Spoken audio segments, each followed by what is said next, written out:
안녕하세요. 다음 커리어 대표 박성원입니다. 다음이가 화학공학과에 대해서 이번엔 관심이 되게 많다고 하는데요. 여러분은 화학공학과와 이과에 관련된 직업들에 대해서 얼마나 알고 있나요? 이번 시간에는 화학공학과의 미래 직업과 해외 직업에 대해서 알아보도록 하겠습니다. 우리가 태어나서 보는 모든 것은 화학 물질로 이루어진 것이라고 이야기할 수 있는데요. 화학공학과는 이러한 화학 물질을 다루는 것뿐만이 아니라 신재생에너지 분야, 환경공학 분야, 생명공학 등 관련 분야까지 폭넓게 배우는 학과입니다. 또 에너지 분야, 소재, 센서 소재 설계, 고분자 소재, 무기 및 유기화학 물질 등 화학공학은 기본 분야로 대부분 다른 공학 분야에도 널리 활용되고 있으며 응용 분야가 굉장히 많이 있습니다. 화학공학은 이미 개발된 화학물질과 반응을 이용해 제품을 대량 생산하는 화학 공정에 대해 배우고요. 화학과는 화학 반응과 화학 물질에 대해 깊이 배우고 연구하는 것이 화학공학과와 화학과의 차이라고 할 수 있습니다. 이과는 평소 화학 실험이나 분석, 화학 원리에 관심이 있거나 물질의 변화에 흥미가 있는 사람에게 매우 적합한데요. 화학이나 과학 과목을 잘하거나 팀으로 업무나 실험 또는 실습을 수행하는 경우가 많아서 대인관계 능력도 필요한 과라고 이야기할 수 있습니다. 그렇다면 화학공학과와 관련된 미래 직업과 해외 직업은 어떤 것들이 있는지 함께 알아보도록 하겠습니다. 미세먼지가 기승을 부리는 요즘 아무리 마스크를 써도 미세먼지를 완벽하게 막기란 정말 쉽지 않죠?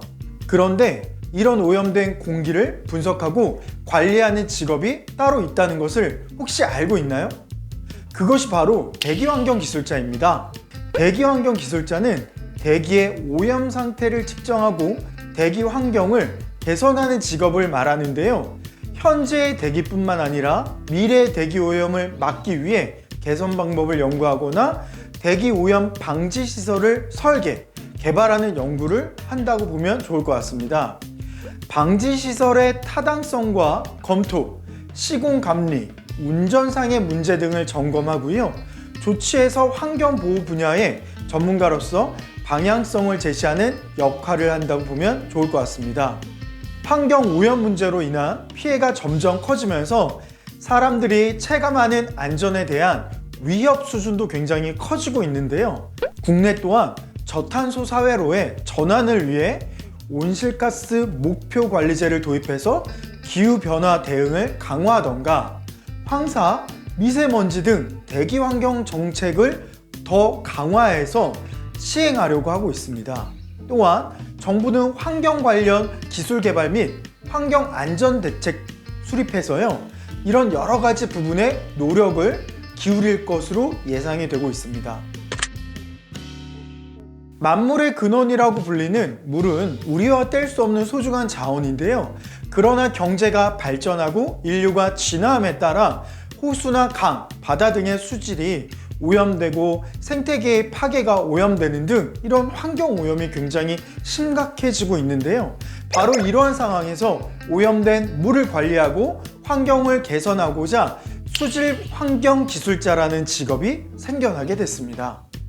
수질 환경 기술자는요, 수질에 관한 연구, 기술을 개발하는 환경 전문가를 말하는데요.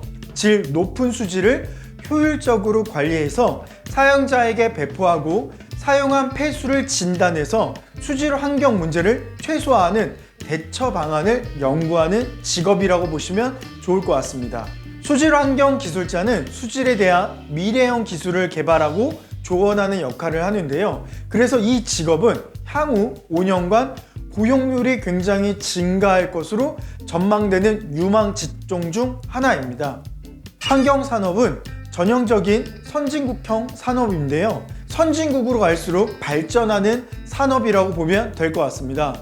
국민의 소득 수준이 높아지면서 삶의 질이 향상되고 이에 따라 빛, 소음, 미세먼지 등 생활환경 및 환경 보존에 대한 욕구가 함께 상승한다고 할 수 있겠습니다.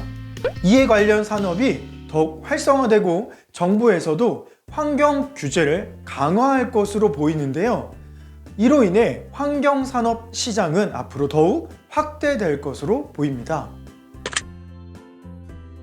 조향사는 여러 가지 향료를 배합해서 새로운 향을 만들거나 향의 이미지를 구체화해서 필요한 상품에 적용시키는 일을 합니다. 다양한 향료를 배합해서 각 향료의 특성에 맞는 향수를 디자인하고요. 새로운 향을 개발하기 위한 실험도 하게 되겠죠.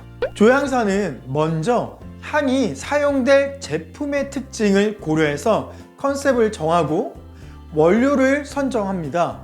그리고 계량 용기를 사용해서 중량을 측정하고 향료를 배합해서 향을 부드럽게 하는 알코올의 첨가를 통해 추가 향료를 조합하며 만들어간다고 이해하면 좋을 것 같습니다. 조향사가 포함된 감정평가 전문가는요, 희소성 있는 직종으로 다른 직업에 비해 임금과 복리 후생이 매우 높은 편입니다. 일자리 창출과 성장에 제한적이나 직업 경쟁이 심하지 않은 편이라는 거죠.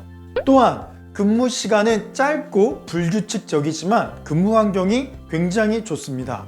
업무 자율성과 업무 권한이 굉장히 높고요. 사회적 평판, 소명의식도 굉장히 높은 편에 속합니다.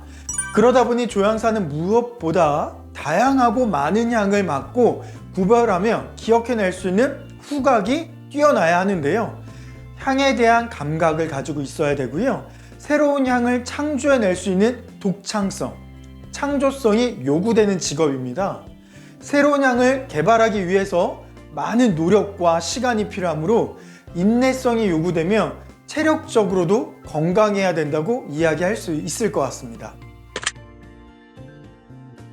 네, 그래서 이번 시간에는 다음이와 함께 화학공학과와 관련된 미래 직업, 해외 직업 중 대기환경기술자, 수질환경기술자, 조향사 등에 대해서 알아봤는데요. 어떻게 여러분들도 이런 궁금증이 많이 해결되셨나요? 앞으로도 잡다뉴 직업을 통해 다양한 미래 직업과 해외 직업을 살펴볼 거고요. 우리 학생들의 직업 선택의 폭이 정말 넓혀지기를 기대하면서 오늘 특강은 마무리하도록 하겠습니다. 감사합니다.